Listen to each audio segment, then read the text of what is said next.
technology likely to have the greatest impact on the next few decades has arrived. And it's not social media, it's not big data, it's not robotics, it's not even AI. And you'll be surprised to learn that it's the underlying technology of digital currencies like Bitcoin. It's called the blockchain. Blockchain. Now, it's not the most sonorous word in the world, but I believe that this is now the next generation of the internet, and that it holds vast promise for every business, every society, and for all of you individually. You know, for the past few decades, we've had the internet of information. And when I send you an email or a PowerPoint file or something, I'm actually not sending you the original, I'm sending you a copy. And that's great. This is democratized information. But when it comes to assets, things like money, financial assets like stocks and bonds, loyalty points, intellectual property, music, art, a vote, carbon credit, and other assets, sending you a copy is a really bad idea. If I send you $100, it's really important that I don't still have the money and that I can't send it to you. So this has been called the double spend problem by cryptographers for a long time. So today, we rely entirely on big intermediaries, middlemen like banks, government, big social media companies, credit card companies, and so on, to establish trust in our economy. And these intermediaries perform all the business and transaction logic of every kind of commerce, from authentication, identification of people, through to clearing, settling, and record keeping. And overall, they do a pretty good job, but there are growing problems. To begin, they're centralized. That means that they can be hacked, and increasingly are. And JP Morgan, the US federal government, LinkedIn, Home Depot, and others found that out the hard way. They exclude billions of people from the global economy. For example, people who don't have enough money to have a bank account. They slow things down. It can take a second for an email to go around the world, but it can take days or weeks for money to move through the banking system across the city. And they take a big piece of the action, 10 to 20% just to send money to another country. They capture our data, and that means that we can't monetize it or use it to better manage our lives. And our privacy is being undermined. And the biggest problem is that overall, they've appropriated the largesse of the digital age asymmetrically. And we have wealth creation, but we have growing social inequality. So what if there were not only an internet of information, what if there were an internet of value? Some kind of vast, global, distributed ledger running on millions of computers and available to everybody, and where every kind of asset, from money to music, could be stored, moved, transacted, exchanged, and managed, all without powerful intermediaries. What if there were a native medium for value?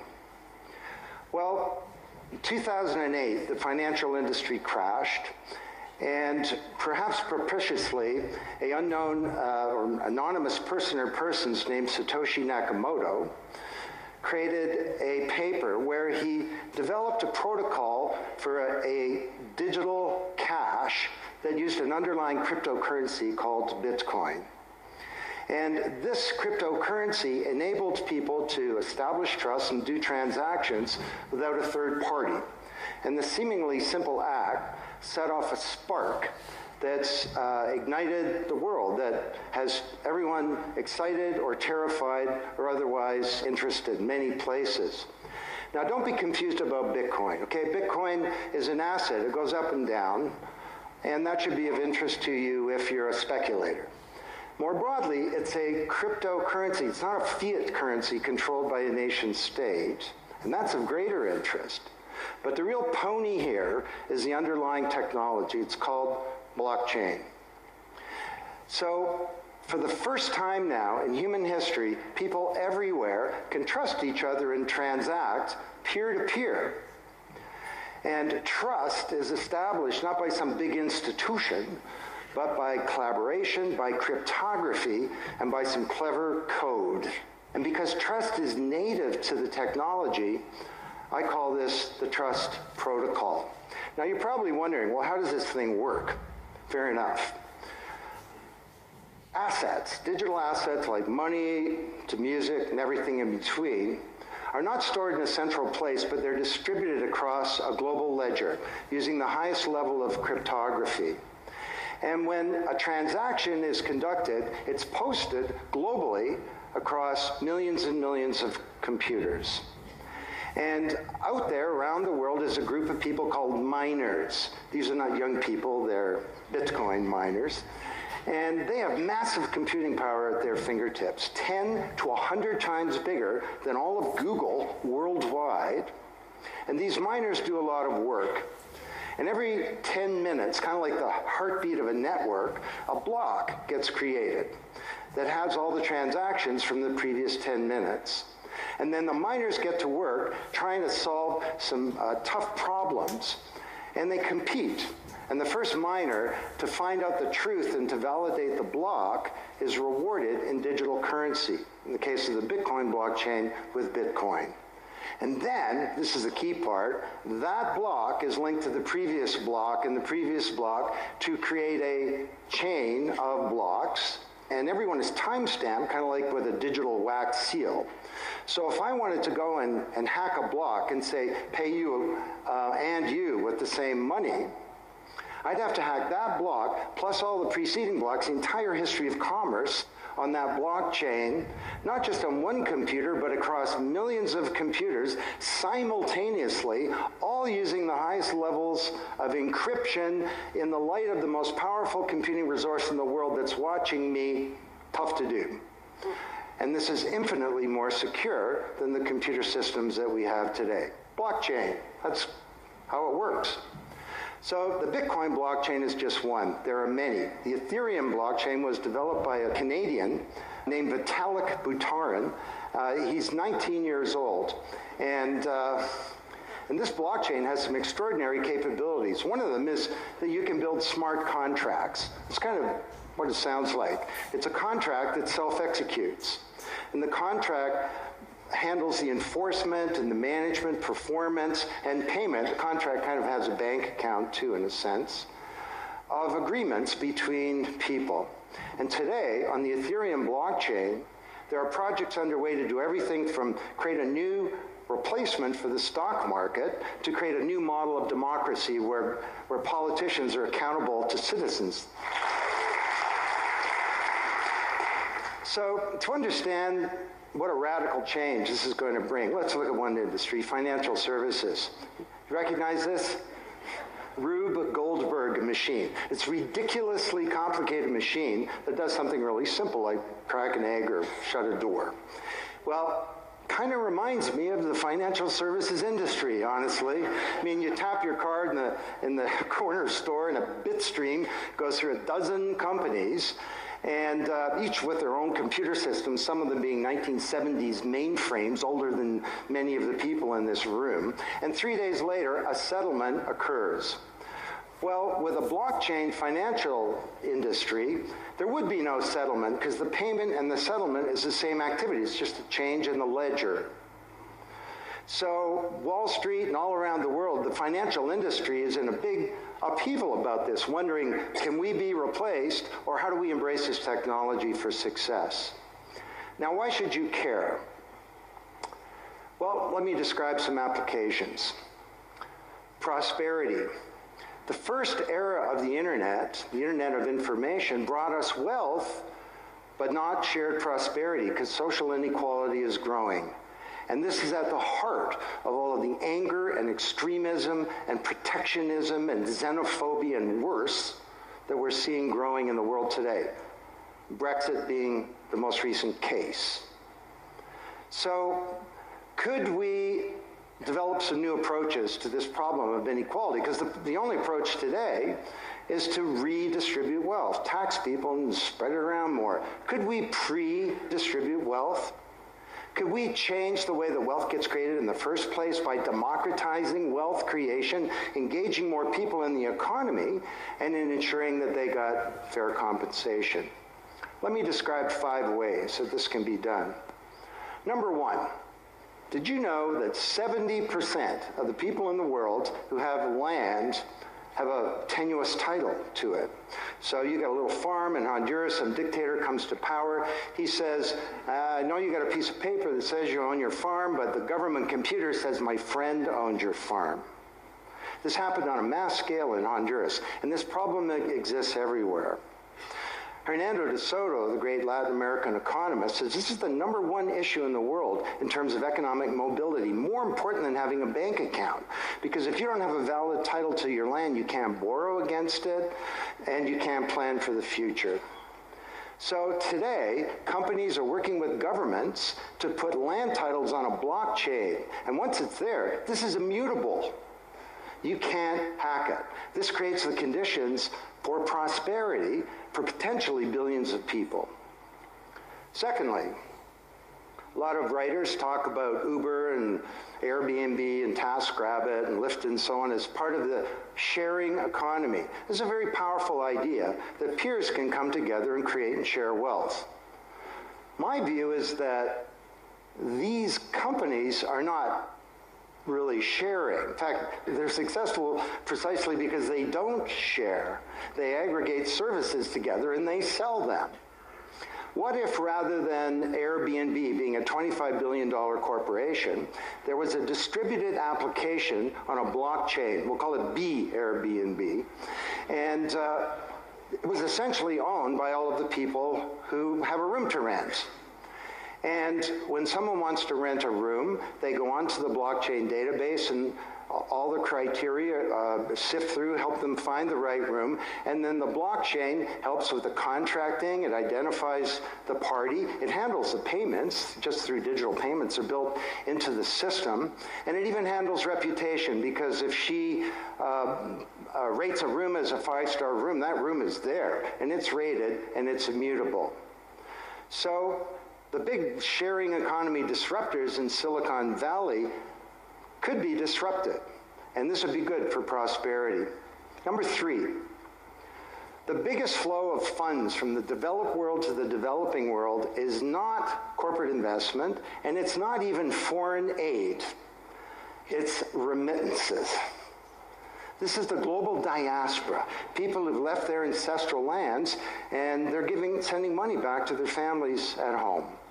This is $600 billion a year, and it's growing, and these people are getting ripped off. Annalie Domingo is a housekeeper, and she lives in Toronto, and every month she goes to the Western Union office with some cash to send her remittances to her mom in Manila. It costs her around 10%. The money takes 4 to 7 days to get there. Mom never knows when it's going to arrive. It takes 5 hours out of her week to do this.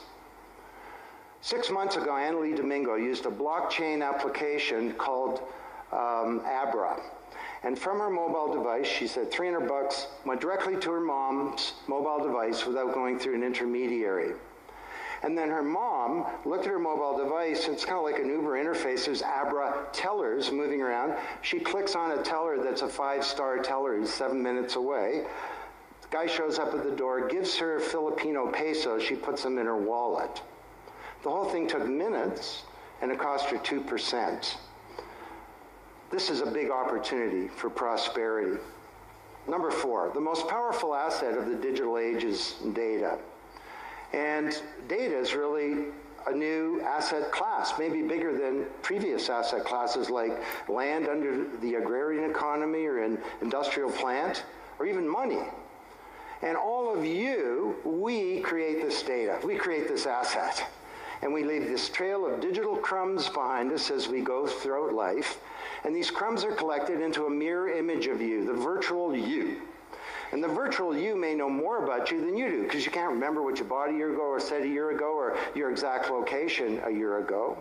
And the virtual you is not owned by you. That's the big problem. So today there are companies working to create an identity in a black box. The virtual you owned by you. And this black box moves around with you as you travel throughout the world, and it's very, very stingy. It only gives away the shred of information that's required to do something.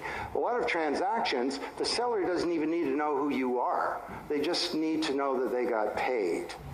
And then this avatar is sweeping up all this data and enabling you to monetize it.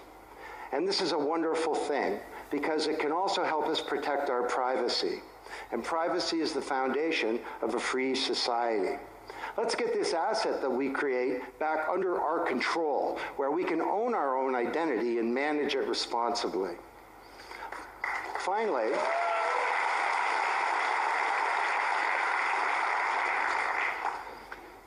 number 5, there are a whole number of creators of content who don't receive fair compensation because the system for intellectual property is broken. It was broken by the first era of the internet.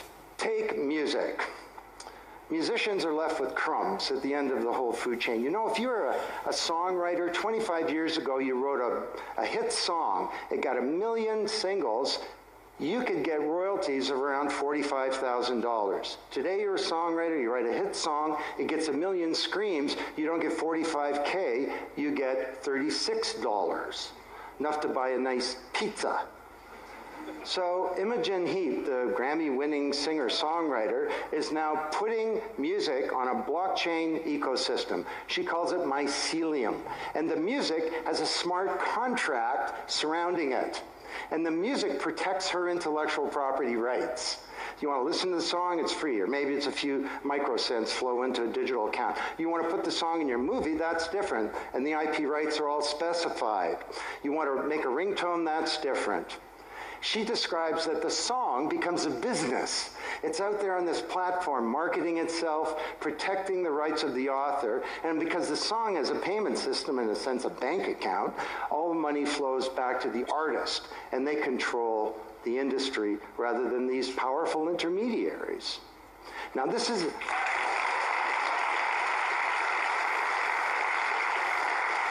not just songwriters, it's any creator of content, like art,